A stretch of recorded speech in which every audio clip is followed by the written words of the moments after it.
I almost sold my husband's $10,000 bike for $1,000 while trying to sell almost everything we own to travel full time.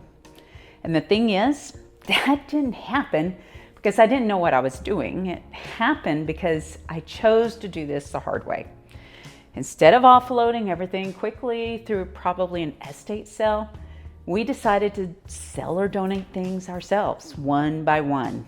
I honestly had the time, so I didn't mind giving it a try. And that gave us a lot of control, but it also came with some trade-offs.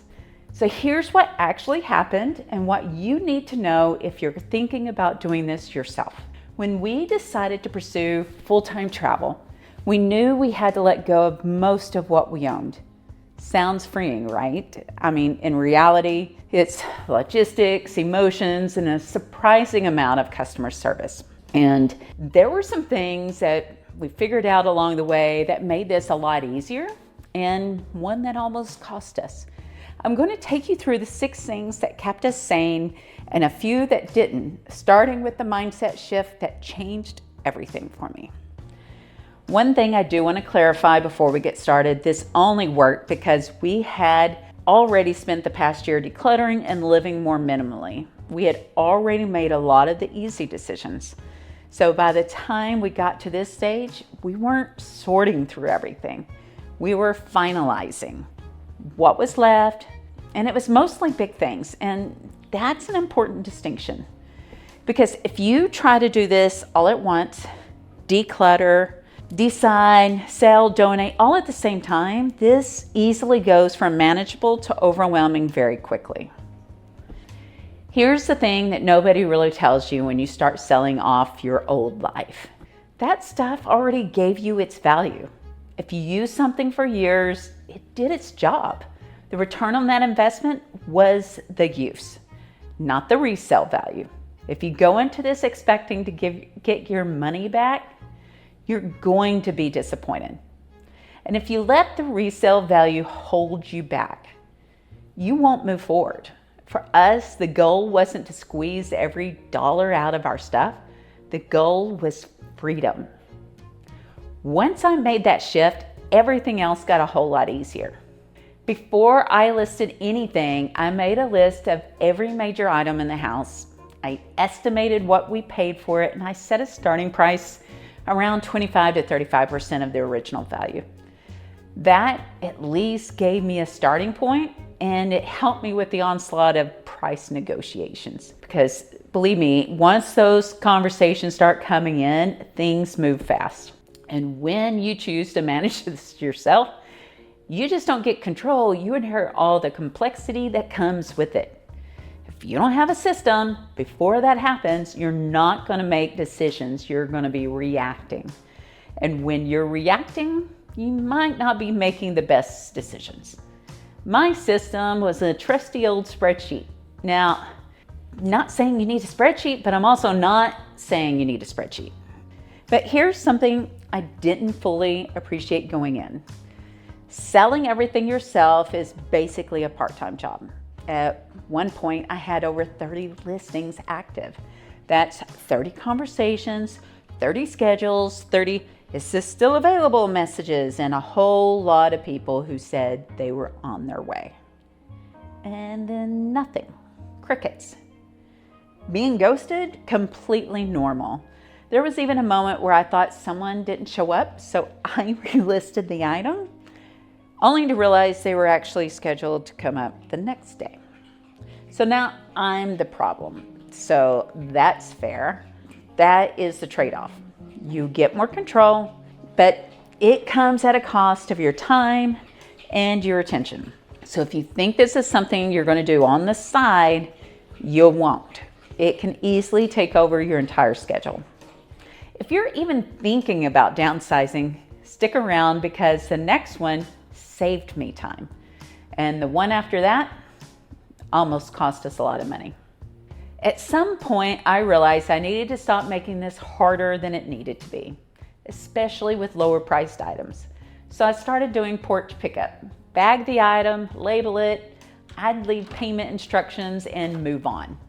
My payment instructions were a Ziploc bag with a Venmo QR code and some instructions, or they could just leave cash. I have a doorbell camera, and beyond that, it's kind of on them. And honestly, I would just let it go. Because I'm not trying to optimize every single dollar out of every item. My energy matters more than squeezing out another $10. Side note, not once did anyone take something without paying. Okay, I have a confession. Steve asked me to list one of his bikes, so you know Steve has expensive taste in bikes. But this one was old, and we had agreed to sell it for like $1,000, and I took pictures for him, emailed it to him, deleted it off my phone because he was going to take care of that transaction. But then he decided, no, you go ahead and post it. So I didn't have the photos. So I had to go outside. I grabbed the bike, took photos of it, got it posted with his description, and I got a message within an hour saying, I don't think the photos match the description. So I look at my phone. I had posted his bike that he had no intention of selling, and I listed it for $1,000, and it's probably valued around $10,000. I immediately thanked the man for saving my marriage. I called Steve because I like to share funnies, and he was not laughing, however. His response was, take it down immediately. And this is exactly what happens when you're doing everything yourself. You're moving fast, you're juggling a lot of messages, and you stop double checking yourself on the things that actually matter. One thing that worked better than expected, when people came by to pick up something, I'd say, hey, we're selling almost everything. Feel free to look around. And people did. Some of our biggest items sold before I even had a chance to list them. Because the easiest sell is the one you don't have to photograph, list, and negotiate. This was a huge time saver. This next part surprised me though. I thought this whole process would feel like a transaction, but a lot of the time it wasn't. People would ask me, why are you selling everything? And it turned into real conversations. Some even sent photos of the items in their homes and how they're going on to live another life. One person told me that they had the exact same item sitting in their online cart and they found mine instead. I have pretty specific tastes, so knowing it landed with the right person locally, that actually meant something. And if you're worried this is all going to feel like a loss, it might not. Sometimes letting go isn't as sad as you think it might be. Not everything was easy. Some things I just wasn't ready to let go of. We weren't traveling full time for another 8 months.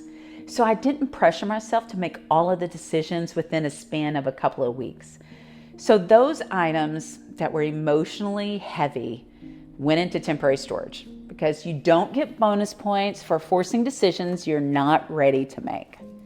You can say, not yet. And yes, we did donate a lot. We gave out friends and neighbor discounts. Sometimes just come over and get it for free. Buy the nightstands, you'll get the lamps for free. If you threaten to throw something out in the garbage, people tend to take it off your hands. But when it came to donating items, there needed to be some quality control in my household because apparently donate and throw away mean two totally different things in our household. So Steve, I'm looking at you. One teeny step closer to minimalism. At the end of all of this isn't really about the stuff, it's how much of the process you're willing to carry. Doing it ourselves gave us more control. We probably made more money. We met some really great people, but it came at a cost. Time, energy, and apparently an almost expensive bike. So if you're thinking about doing this, just know you're just not deciding to sell your stuff. You're deciding how you want to go through the process. How would you handle letting go of the hardest things? What would you decide needed to be kept or stored? Tell me in the comments. Thanks for watching Someday Chasers. Check out this next video so you can be better prepared than us. Isn't that right? Isn't it right? Roar. Roar. Oh my goodness. Oh.